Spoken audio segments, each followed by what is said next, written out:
jaalalaa wantoota jaalala yookiin rileeshinii keenya miidhuu danda'an isaan maalidha laata? Akka armaan gadii kanatti qabadhee isiniif dhufee jira. Kanaaf isin immoo akka dhumatti hordofaa isiniin jedha. Ashama harka fuunee akkam jirtu nageenya waaqayyoo iddoo jirtanitti isiniif haa baay'atu.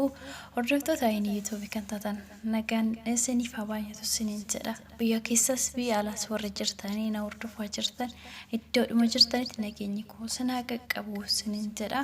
Ani obboleettiin keessan nagaa kooti waaqayyoodhaaf haa galatu. Ergaa warreen chaanaala kanaaf haaraa taatan subscribe gochuun maatiin of ta'a. Warreen duraan maamila koo turtanii akkasuma like share gochuudhaan haaluma duraatiin na jajjabeessuun keessan narraa fagaatiin isiniin jedha. Egaa warreen haaraa taatan immoo subscribe godhaa. Yeroo gaarii akka waliin dabarsinu abdiin qaba. Barnoota adda addaa ta'uu asoosamaa walaloodhaan qophii adda addaa ta'an qabadhee isinii dhufa. Chaanaalli kun entertainmentiidha jechuudha. Wanti tokko irratti kan hundaa'e miti isiniin jechuu barbaada.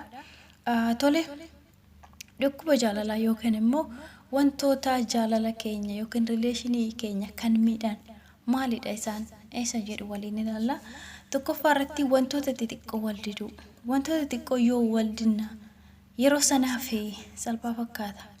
Fakkeenyaaf qodaa kana fuudhii achi kaa'e yookiin immoo qodaa sana naaf dhimmiya sana naaf fidi waan akkasii jechuun yoo jenne kuni waan salphaa fakkaata. Lakki yoo inni tokko jedhe sammuun keenya galmeessaa deema.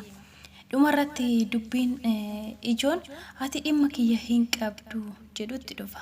Kanaaf wantoota kanarratti wal diduu hin qabnu wal dhaggeeffachuu fi waliif abboomamuu namoota wal jaalannu gidduutti waliif abboomamne yookiin immoo waan hin dandeenye tokko haala kanaan hin dandeenyu isaa walitti himuu malee diduuni kuni gara dubbii gara biraatti nama fidaa jechuudha. Tole inni lammaffaan yoo wal lolan wal cufuu. Jaalala keessatti wal loluun yookiin immoo wal mufachiisuu waanuma jiru. Haa ta'u garuu namoonni tokko tokko lola isaanii walitti dubbachuudhaan baafatu. Kun immoo wal mufachiisuu eenyu akka dura haasofsiisu akka adurree fi hantuuta wal eegu abbaan dura haasofsiise gadaantummaadha jedhanii yaadu. Kun immoo sirrii miti. Kanaaf yoo wal lolanii wal cufuun amala taanaan hammuma wal lolan jaalalli badaa deema. Sababa lolaa osoo hin taane sababa wal cufuu kanaafuu wal hin cufina.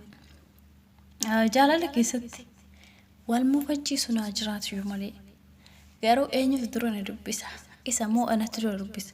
Gadaantummaa wantoota akkasii yaaduudhaan hin qabnu wal cufuudhaan hin qabnu. Wantoota wal lollee sana mari'annee yookiin immoo abbaan balleessa dhihan wal gaafatanii wal eebdeessuudha malee wal cufuun sirrii miti.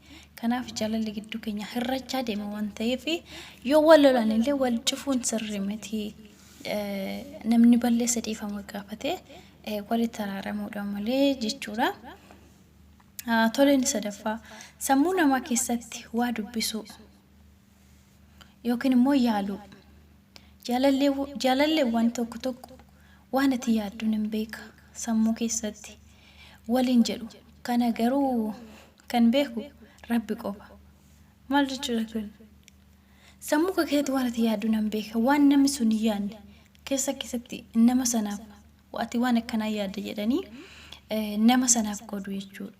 Kanaaf waan namni tokko hin dubbatin dursanii akkasitti yaadda yookiin immoo akka sana gochuuf ati jedhanii abbaa dursanii lafa kaa'uun deemee walitti bu'insa guddaa fidaa jechuudha.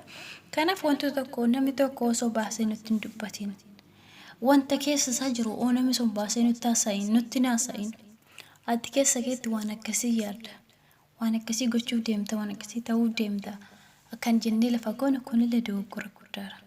Maaliif keessa namaa kan beeku Rabbi qofaadha. Nuti namni sun keessatti waan inni yaadu hin beeknu yoo inni yaada isaa baasee nuuf ibsate malee kanaaf nama haala kanaan tilmaamuu hin qabnu waan inni baasee nutti hin dubbatin jechuudha. Tole isa kanaadha.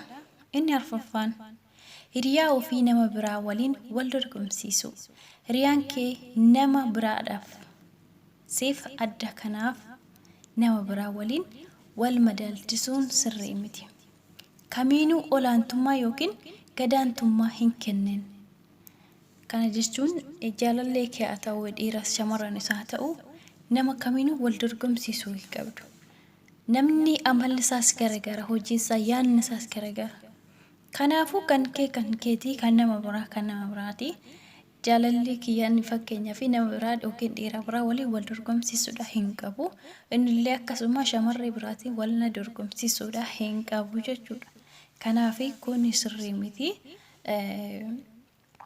jechuudha. Kunillee jaalala keessatti nu miidhuu danda'a waan ta'eef jechuudha. Hiriyaa keenya to'achuuf yaalii gochuu. Hiriyaa jaalalaa to'atamaa yookiin immoo to'atamti malee qaaman to'achuun dhumarratti lolaa fida. Kanaafuu hiriyaa keenya to'achuu yeroo hunda eessa oolte, eenyu waliin oolte, eessa turte. Kuni akkuma jirutti ta'ee garuu yeroo hunda waan akkasii kan hordoffiin akkasii jecha kee jala akkas dubbii kee jala yookiin immoo waan jedhu sana yeroo akkasitti galii yeroo kanatti gootu yookiin immoo eessa oolte eessa turte. Kuni yeroo hunda waanuma jiru ta'ee garuu yeroo hunda hordoffii akkasii gochuun sirrii miti. Dhiiras ta'ee shamarranis yeroo hunda waan akkana kana kaasuni kunillee jaalala keenya keessatti nu miidhuu danda'a waan ta'eef wantoota akkanarraa osuma jiruyyuu of qusannee of qabnee jaalalaaf jennee jechuudha. Likkumatti wayyaa jechuudha. Humna ol gaafa ta'u nu miidha sila ta'eef jechuudha.